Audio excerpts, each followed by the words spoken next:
What's up, everybody? It's Jared with Capture the Magic, and unless you've been living under a rock, you probably are aware of K-pop Demon Hunters and this movie becoming a massive hit and success for Netflix. And they have kind of done something really interesting as they released this movie in movie theaters over the weekend as a sing-along. In fact, my daughter went to one of these showings as she loves this movie. And it has a lot of people, I think, in the entertainment business wondering, is this a new method we could see going forward where you have a streaming service, present a show on there, and then bring it into the box office? So we have an article here from CNBC that's talking about the box office numbers here, and if this is a one-off or if this is something we could see going forward. And it says Netflix's K-pop Demon Hunters seemingly smashed the box office, and here why it is likely a one-off. I don't think it's a one-off, though. It says Netflix capitalized on its chart-topping K-pop Demon Hunters over the weekend with a 2-day theatrical release of its new sing-along version. Box office analysts spent much of Sunday trying to determine exactly how well the animated feature performed, relying on anonymous executives from rival studios and scraped data from ticket sales sites. Estimates range from $16 million to $20 million for the sing-along's domestic run. That is a pretty impressive number for just 2 days on something that is on a streaming service right now. Like, you can go see it on Netflix, but people paid to go to theaters. My daughter was one of them. She was wanting to go do this. She went with her friends. They had a great time. And the theater wasn't packed, not a completely sold out theater, but it was a very full theater. That's smaller than recent domestic theatrical re-releases like Star Wars Revenge of the Sith and the 15th anniversary screenings of Caroline, which generated $25 million and $33 million respectively, but higher than most re-release films including Interstellar, which snared $15 million in late 2024, and Pride and Prejudice, which tallied a $6 million earlier this year. The streaming company has never reported box office grosses publicly and declined to do so for this film. But the buzz has Wall Street wondering whether Netflix may change its tune and push further into theaters, which I'm sure theater owners would absolutely love if that was the case. Because I don't think if you own a movie theater right now, I don't think you're really loving the future prospects here. And this summer was really kind of evident of that as everybody was hyping up Superman and Fantastic Four. And Superman ended up beating Fantastic Four with like barely making it to $600 million. Jurassic World, essentially that movie ended up making the most, but really the only movie this summer that's made $1 billion has been Lilo and Stitch. And other than that, you haven't had, the massive numbers you had just a few years ago. 2019 is a great example of that, and it's been trending downward since then. Netflix has long used theatrical releases as a marketing tool to promote its streaming service.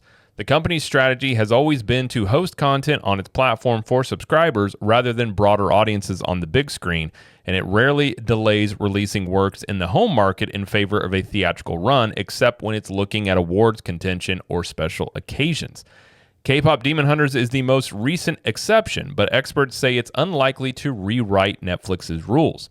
It absolutely does not change anything, said industry analyst David Poland. It's all about events for Netflix. There's a lot of talk in the cinema business about eventizing film, basically making theatrical release a spectacle or a can't-miss event. I kind of think this all started a bit with Avengers, Infinity War, and Endgame, as those really became like event things you had to go see. I also think Minecraft kind of tapped into this because it became that sort of social media trend of going in there, and I think it was the chicken fight scene. I don't really remember what it was, but I know that was something that going into theaters, making a bunch of noise, like throwing popcorn around, like these are types of things you're starting to see sort of pop up into theaters. So it's interesting. Now, those were very much, just a natural thing. Those weren't like by the studios trying to make it into an event. It just sort of happened that way. But I have wondered at times if you could see this eventizing film moments for theaters.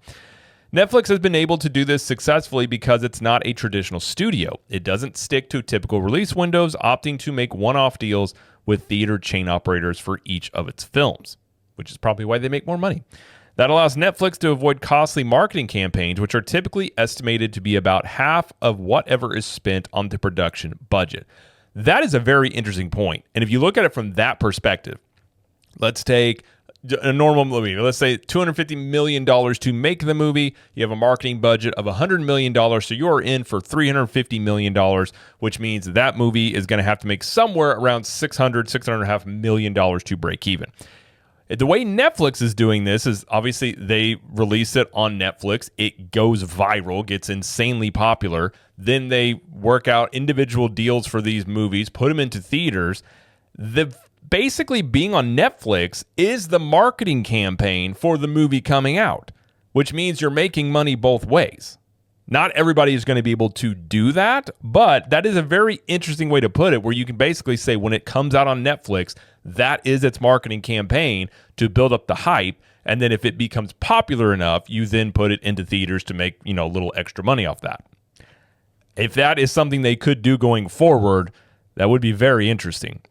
However, this strategy does often put Netflix at odds with theatrical partners. For example, K-pop Demon Hunters was released in around 1,700 theaters, which is a little more than a third of all domestic theaters. It did not appear in a single AMC theater, the largest cinema chain both domestically and globally. So the fact that it didn't appear in any AMC theaters and still perhaps had a $20 million weekend, that's probably even more impressive, to be honest.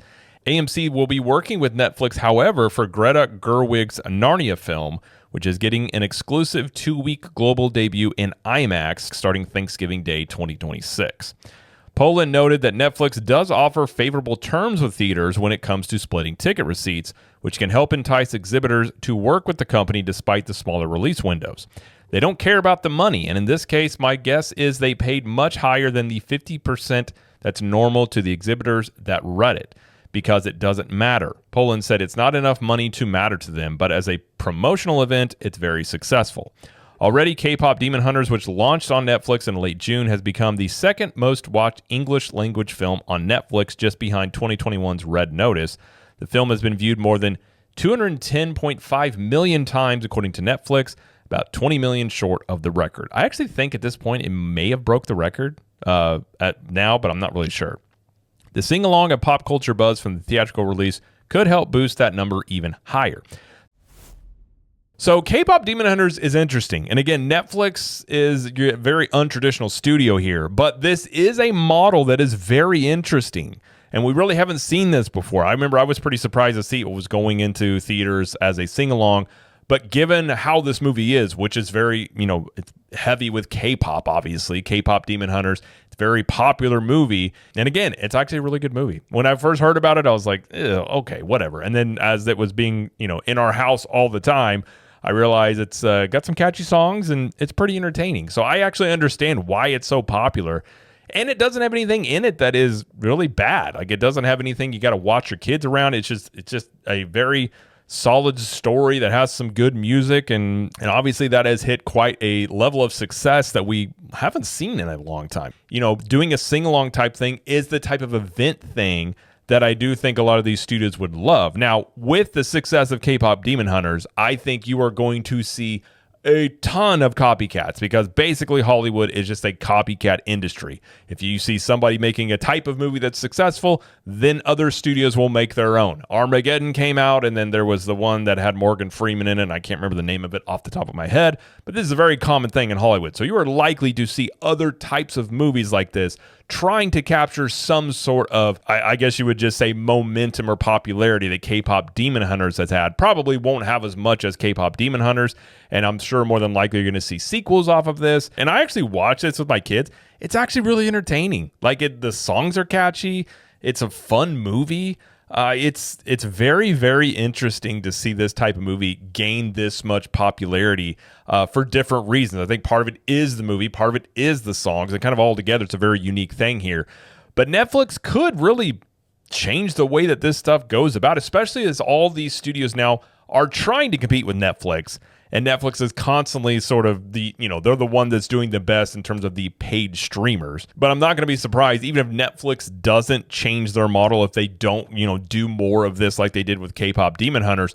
I wouldn't be surprised on some level if you see some streamers from these studios try and do this method, because if they could save money on marketing, if they don't have to go pay $100 million for marketing campaigns for every movie that comes out, I think you will see them definitely try it. Streaming is one of these things where all these studios thought they were going to make all this money, basically because Netflix was doing that. They had third-party licensing deals with Netflix for the most part, and they saw the success of it and thought, we want to do this ourselves and make all this money. And now they're kind of all realizing there's not a big enough audience out there for everyone to sign up for streaming services, because essentially Netflix became popular because people were cutting the cord. And now that you have so many streamers out there, essentially if you subscribe to them all, you are essentially probably paying more than you were for cable in the first place. So they've kind of flooded the market with this stuff, and most of the streamers don't have really enough content to really keep people on there all the time. That's been one of the main struggles. And not to mention, even Disney Plus has had issues with things that were made for Disney Plus.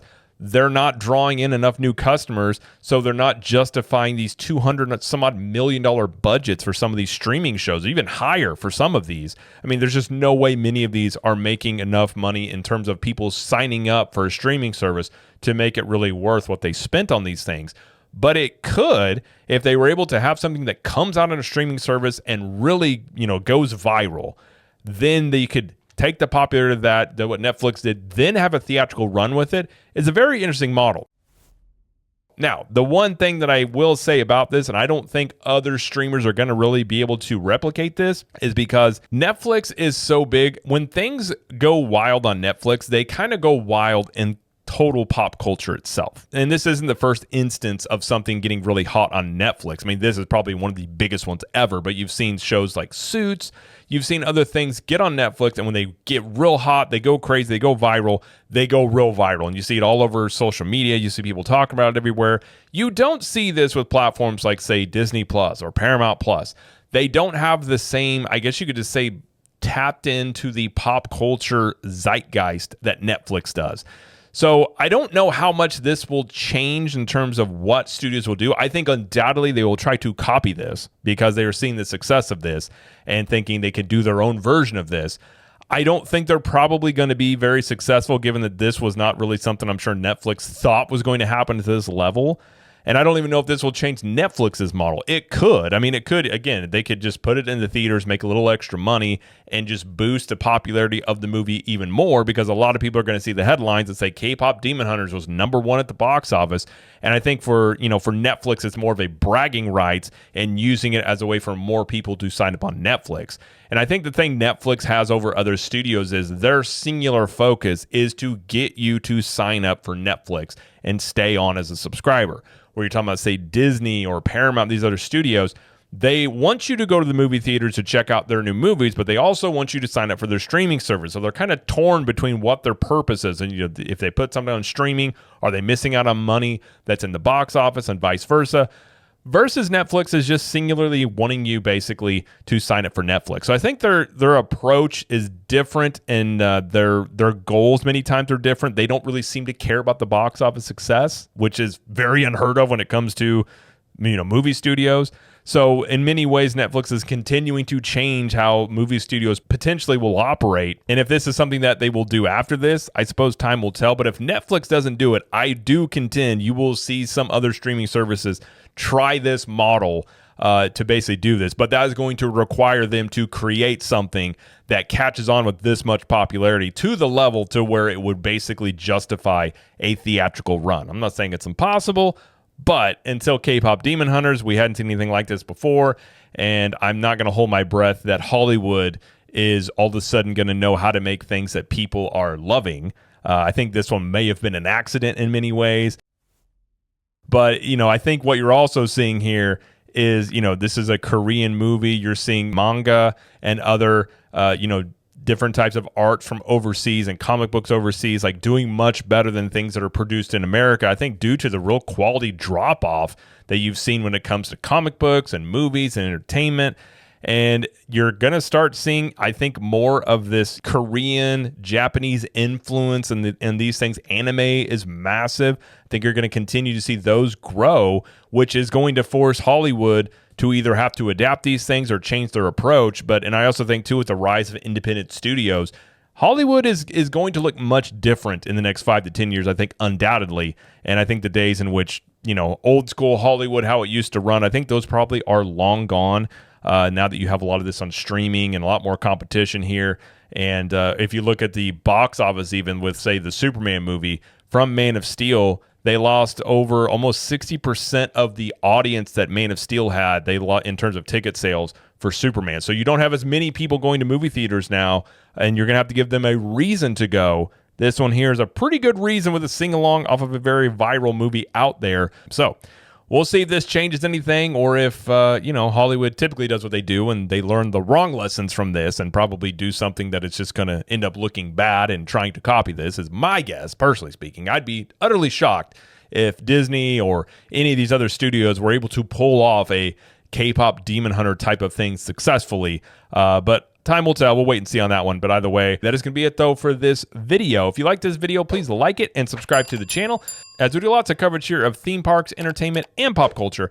And let us know in the comments, do you think that other studios are going to try and copy this K-pop Demon Hunters method of going from streaming into a theatrical run? Or do you think this is likely a one-off event? And until next time, we will see you later.